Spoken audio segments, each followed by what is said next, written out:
Assalamualaikum warahmatullahi wabarakatuh. Alhamdulillah wassalatu wassalamu ala Rasulillah wa ala alihi wa sahbihi wa man wala amma ba'd. Muslimin dan muslimat rahimani wa rahimakumullah.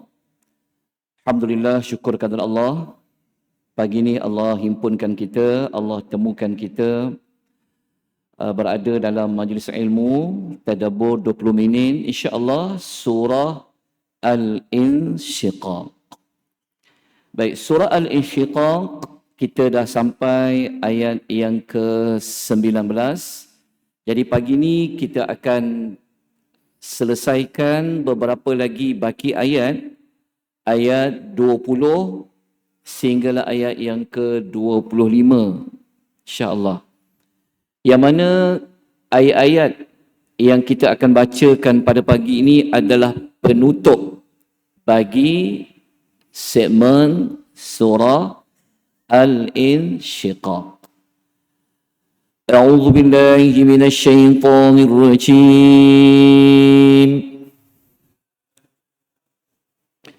Bismillahirrahmanirrahim. فما لهم لا يؤمنون.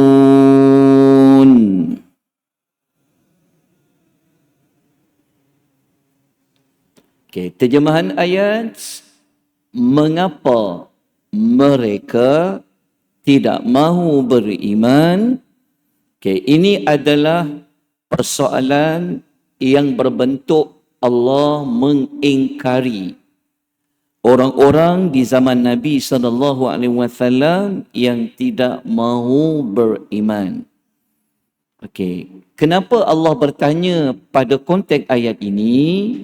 Kerana kalau kita kembali melihat ayat yang ke-19, kita telah mengetahui Allah memberitahu satu bukti yang semua orang terima, iaitu Allah berkuasa mengubah sesuatu keadaan kepada sesuatu keadaan yang lain. Tak ada dekat dunia ini sesuatu itu dia statik, dia tak berubah. Dia akan berubah. Berubah masa, berubah keadaan manusia, berubah cuaca, berubah, semua ada perubahan. Maka daripada dalil itu, bukti itu, kenapa masih lagi ada yang tidak mahu beriman?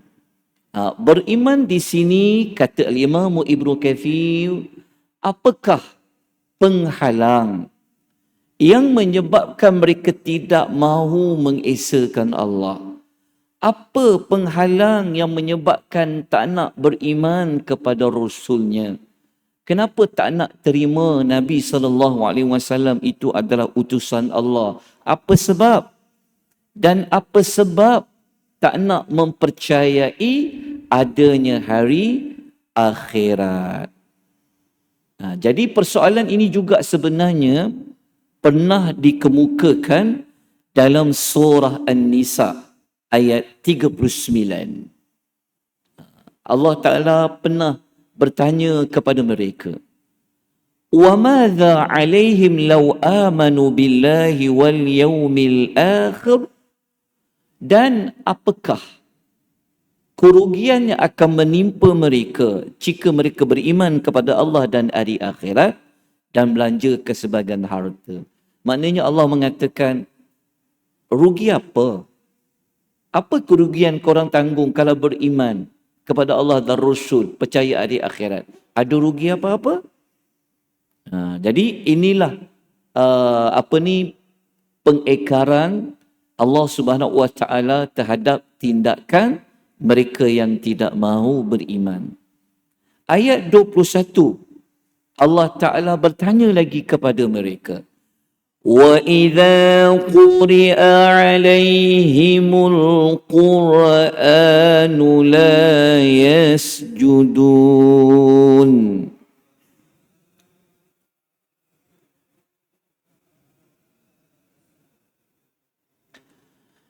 Dan Apa pula alasan mereka apabila Quran dibacakan kepada mereka?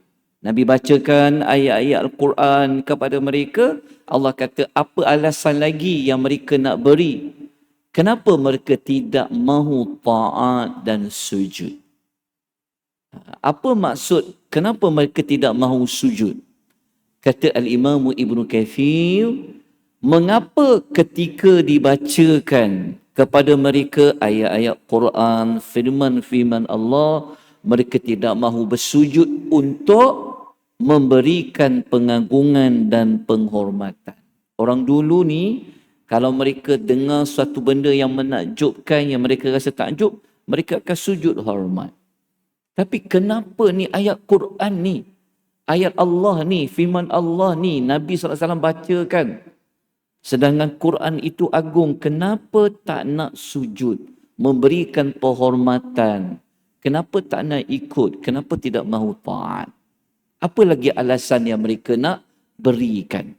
Setelah kita baca sebelum ni kan ada banyak bukti-bukti menunjukkan bahawa Quran itu memang datangnya dari Allah. Baik, ayat 22 Allah memberi jawapan. Sebenarnya kenapa mereka tidak mahu beriman?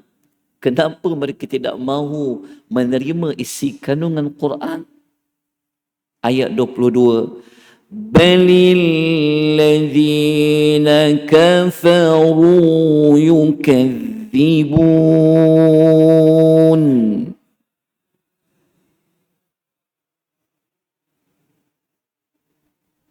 Okay. Ayat 22 Allah memberitahu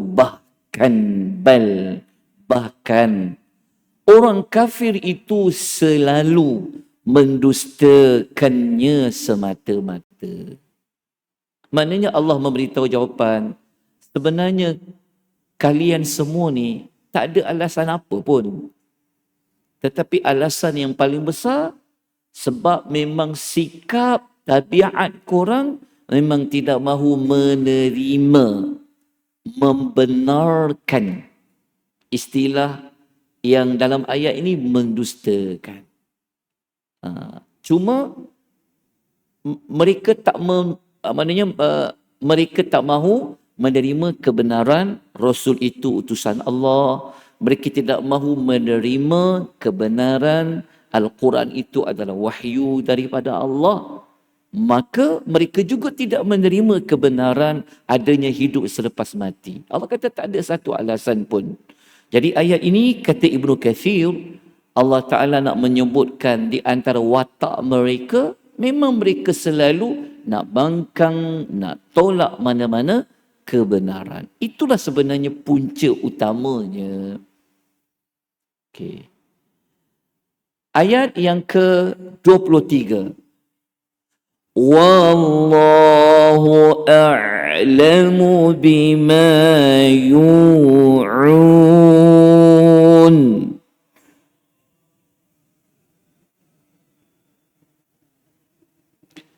Sedangkan Allah lebih mengetahui apa-apa yang disembunyikan oleh mereka dalam hati mereka.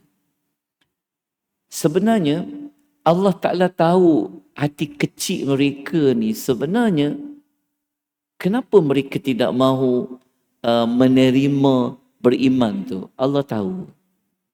Walaupun mereka tidak menyatakan. Tapi Allah tahu segala-galanya. Kenapa mereka tak nak beriman? Apa sebab? Okay. Ayat 24 Allah memberitahu apakah balasan yang patut diberikan kepada mereka yang selalu nak mendustakan, tidak mahu beriman, tidak mahu membenarkan Allah itu satu-satunya Tuhan, yang tidak mahu membenarkan wahyu yang disampaikan oleh Nabi SAW. Maka orang yang seperti ini balasannya, فَبَشِّرْهُمْ بِعَذَابٍ أَلِيمٍ.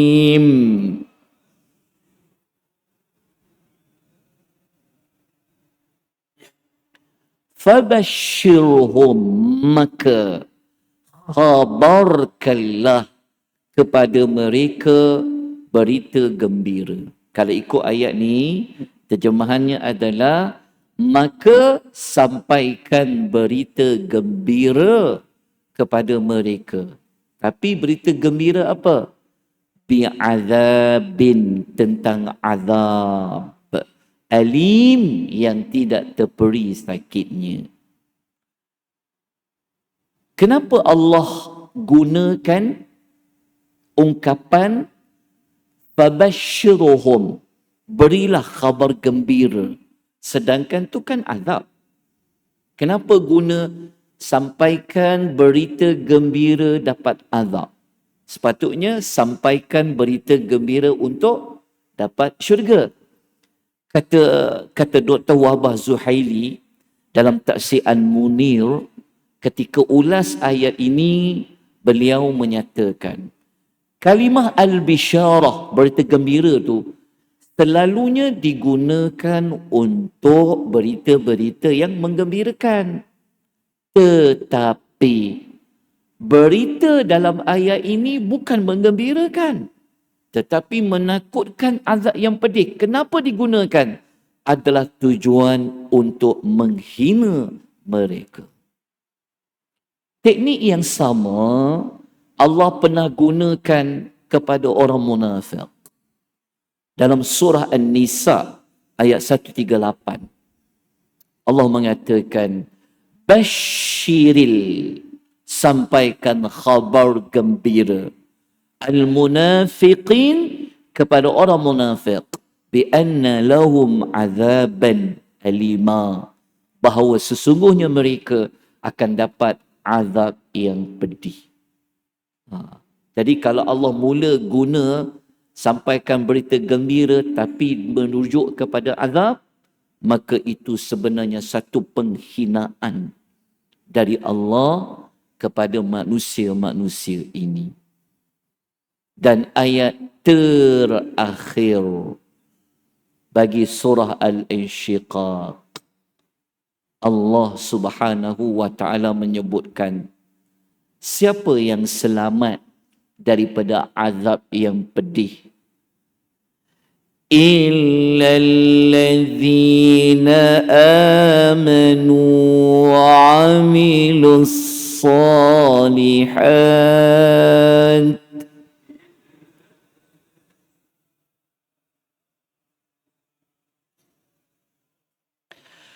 lahum ajrun ghairu mamnun.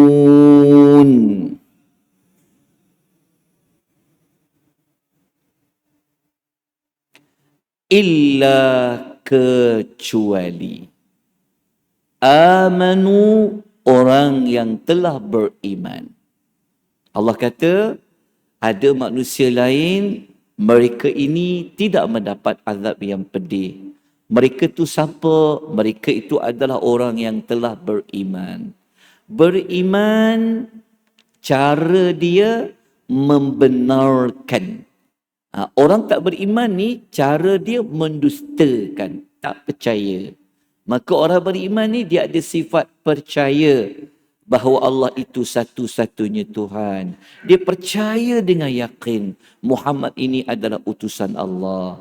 Mereka percaya dengan yakin bahawa hari akhirat itu memang benar-benar wujud.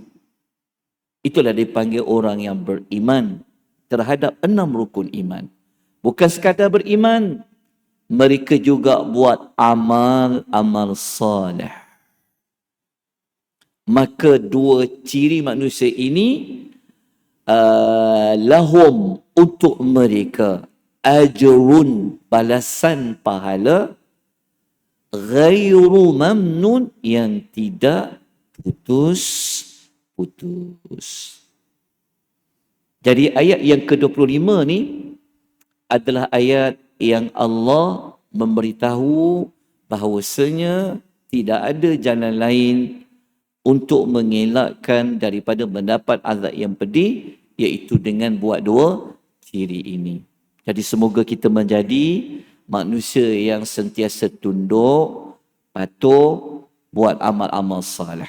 Semoga Allah memberikan balasan pahala yang tidak putus-putus dimasukkan oleh Allah ke dalam syurga. Jadi kita telah kupas juga ajrun ghairu mamnun seperti mana dalam surah At-Tin. Lama dah telah kita bincangkan. Jadi tuan-tuan dan puan, maka dengan ini tamatlah tadabbur ringkas surah Al-Insyiqaq, yang mana surah ini tujuannya adalah mengajak manusia kepada apa? Tunduk, patuh, berserah diri kepada Allah Subhanahu wa taala. Allah suruh buat apa? Cepat-cepat kita lakukan. Allah larang lakukan usaha sedaya yang mungkin untuk tidak melanggar larangan itu. Itulah manusia yang tunduk.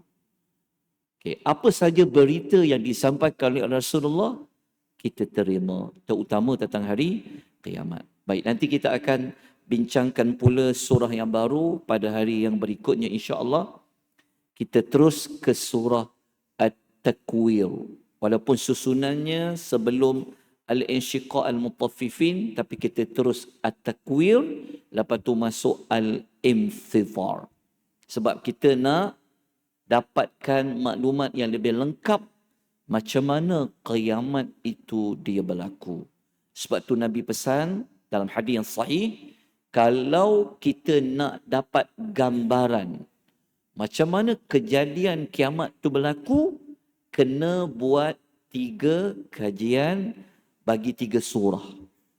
Antaranya adalah surah At-Takwir, surah digulungnya matahari. Kemudian Nabi kata surah Al-Infithar, surah terpecahnya langit.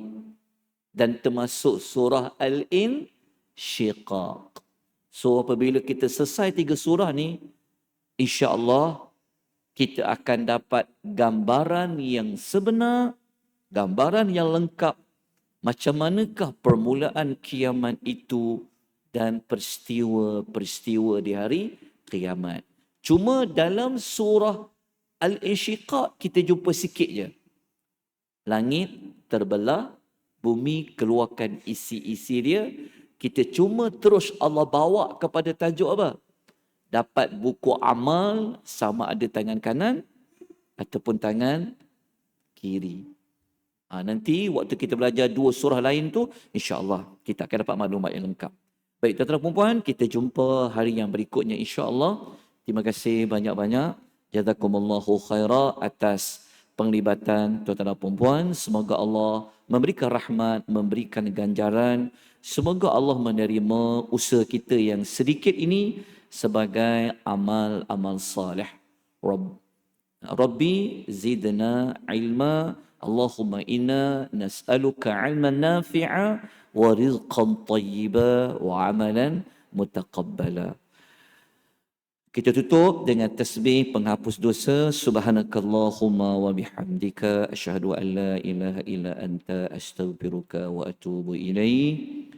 Wal 'asr innal insana lafi khusr illa alladhina amanu wa 'amilus salihat wa tawasaw bil haqq wa tawasaw bis sabr.